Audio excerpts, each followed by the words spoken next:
Les taxes déjà. Plus de pouvoir d'achat. Macron veut qu'il parte. La CSG. Augmenter les salaires. Je pense qu'il y a autant de revendications aujourd'hui que de gilets jaunes. En fait. Que veulent les gilets jaunes ? Leurs revendications sont multiples et sont aussi nombreuses qu'il n'y a de problèmes dans notre système actuel. Destitution du président, salaire à vie, déprivatisation des services d'utilité publique, etc., etc. Cette liste est loin d'être exhaustive. Il y a une revendication qui revient de manière récurrente et qui, une fois adoptée, nous permettra de régler tous les autres problèmes de notre soi-disant république.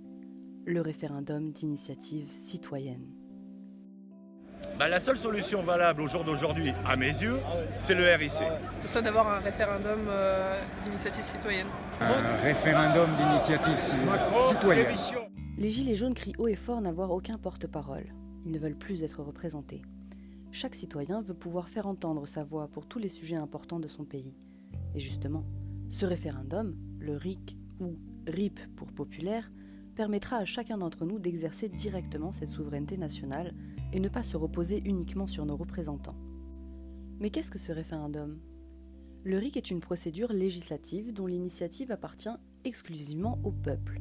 Il suffira de rassembler un certain nombre de signatures et une fois ce nombre atteint, nous pourrons imposer un référendum et demander à toute la population ce qu'ils pensent d'une action. Nous pourrons ainsi modifier la Constitution, réfuter des traités, revaloriser des lois, révoquer un élu, etc. Cette procédure fait du peuple le législateur en dernier ressort.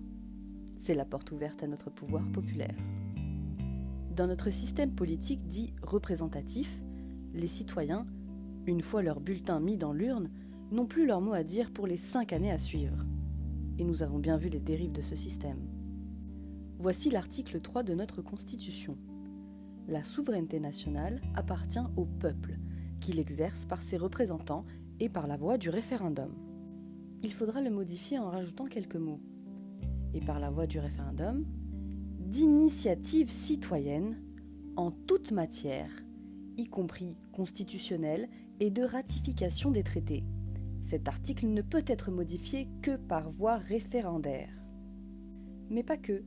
Les articles 11, 24, 39, 60 et 89 doivent également être modifiés. Article 11. Supprimé. Article 24. Le Parlement, ou le référendum d'initiative citoyenne, vote la loi. Article 39. L'initiative des lois appartient concurremment au Premier ministre, aux membres du Parlement et aux citoyens. Article 60.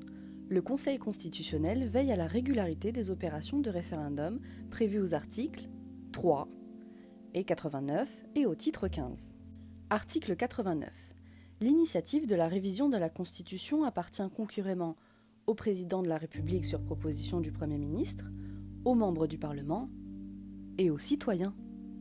Et rajouter, l'initiative citoyenne de révision de la Constitution est définitive si elle a obtenu lors de la consultation la majorité des 3/5 des suffrages exprimés.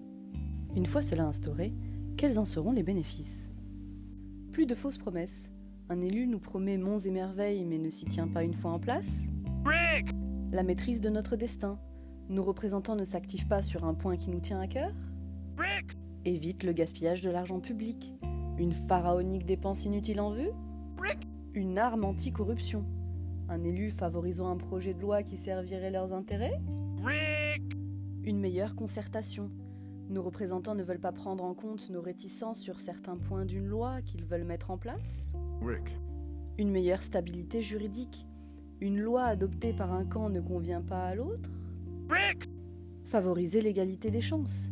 Vous voulez améliorer vos conditions de travail mais n'avez pas de gros camions pour bloquer l'autoroute ? Mais surtout, le RIC fera des citoyens des réformateurs. De nombreuses associations et collectifs de tout domaine ont dans leur carton des propositions de traités qui depuis des années sont méprisées par le jeu gauche-droite de notre système. Et évidemment, le RIC est très populaire. Plus de 82% des Français y sont favorables. Il a d'ailleurs souvent été inscrit dans le programme de nos élus, mais n'a jamais été abouti. Avec cet outil démocratique et efficace, des citoyens pourraient soumettre directement au peuple une procédure de convocation d'une constituante élue, d'autres une procédure de tirage au sort, D'autres encore pourraient proposer directement leur modification de la Constitution. Il est clair que le mouvement des Gilets jaunes, afin de pouvoir régler tous les problèmes que le peuple français subit, doit se focaliser sur une seule revendication, le RIC, le référendum d'initiative citoyenne.